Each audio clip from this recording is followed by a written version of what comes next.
آج دیکھیے ارشاد فرمایا والعصر، رب فرماتا ہے مجھے زمانے کی قسم ہو۔ اللہ کو بھی قسم اٹھانے کی ضرورت ہے، مالک کریم کو بھی کیا حاجت ہے کہ وہ قسم اٹھائے، لیکن تاکید کر کے بات ذہن میں اتارنے کے لیے۔ انسان کا مزاج ہوتا ہے نا، جس بات پہ قسم اٹھائی جائے اس کو انسان سمجھتا ہے زیادہ پکی ہے، تو طبع انسانی کے مطابق بات کی۔ فرمایا والعصر، زمانے کی قسم ہو۔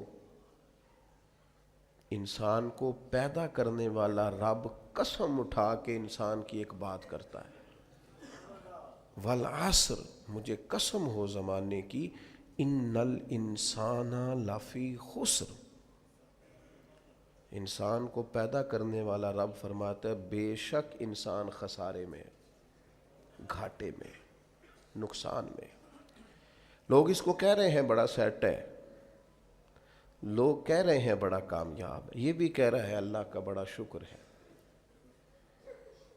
لیکن پیدا کرنے والا رب، انسان کو بنانے والا، اس کو جاننے والا رب فرماتا ہے مجھے زمانے کی قسم ہو یہ نقصان میں ہے۔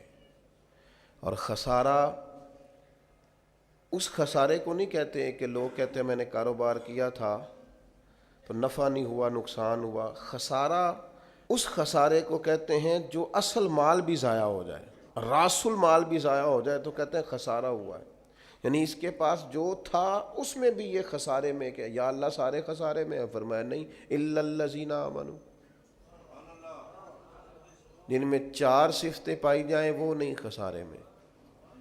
ان میں پہلی صفت یہ ہے کہ الا الذین آمنوا، بے شک وہ لوگ جو ایمان لائے، مگر وہ لوگ جو ایمان لے آئے، جن کا ایمان مضبوط ہو، جن کا عقیدہ ہو کہ اللہ ہمارا رب ہے، وہی پیدا کرنے والا ہے، وہی رزق دینے والا ہے، اسی کی تقدیر کا غلبہ ہے، رب کریم ذرے ذرے کو جانتا ہے، اللہ تعالیٰ نے جس حال میں رکھا ہے یہی حال میرے لیے بہتر ہے۔ انسان محنت پوری کرے، نتیجہ اپنے رب پہ چھوڑ دے، اسباب سارے جمع کرے، بھروسہ اپنے اللہ تعالیٰ پہ کرے، عقائد کے لحاظ سے پختہ ہو، اور پھر اس کا عقیدہ ہو کہ بعد از خدا بزرگ توئی قصہ مختصر، کائنات میں سب سے عرفہ والا، عظمتوں والے، شانوں والے، بلندیوں والے، رفتوں والے، کائنات کے امام، نبیوں کے امام، رسولوں کے امام، فرشتوں کے امام، محبوب مطلق اگر کوئی ہے تو جناب محمد الرسول اللہ ہے صلی اللہ تعالی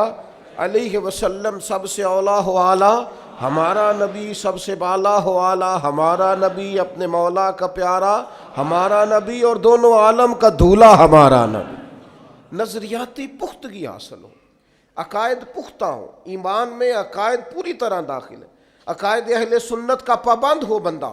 پھر ایک اور بنیادی عقیدہ ہے، اسی ضمن میں سارے عقائد آ جاتے ہیں، فرشتوں پر بھی ایمان ہو، اللہ کے تمام انبیاء پر ایمان ہو، اچھی بری تقدیر پر ایمان ہو، لیکن ایک بنیادی عقیدہ جس کو عقیدہ آخرت کہا جاتا ہے، اس پر انسان کا ایمان ہونا بڑا ہی ضروری ہے۔ اگر آخرت پر ایمان کمزور ہو جائے تو دنیا میں جتنے بھی عمل ہم کرتے ہیں یہ سارے کمزور ہو جائیں۔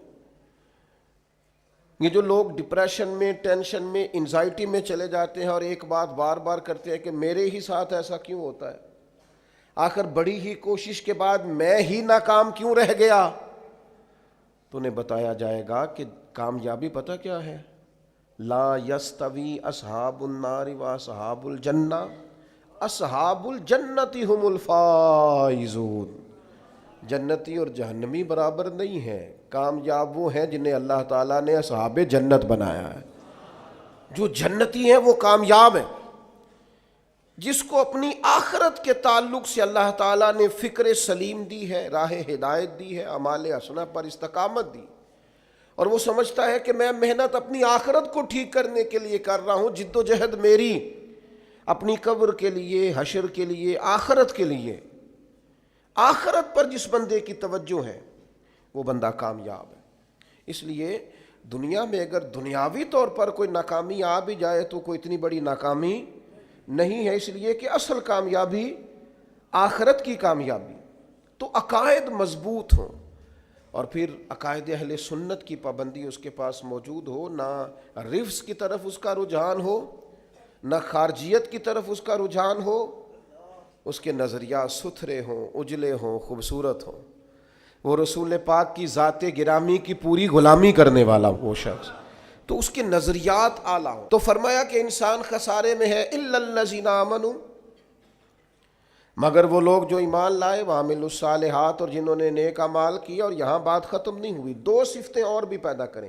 یہ دو باتیں ان کی اپنی ذات تک تھیں، آمنوا وعملوا الصالحات، یہ دو باتیں ان کے اپنے لیے تھیں۔ اب وہ سوسائٹی کو کیا دیں؟ دو کام معاشرے کے لیے بھی کریں، وتواصوا بالحق، حق بات کی نصیحت کریں وہ معاشرے میں، خیر کی بات کی نصیحت کریں، وائرل باتیں نہ کریں۔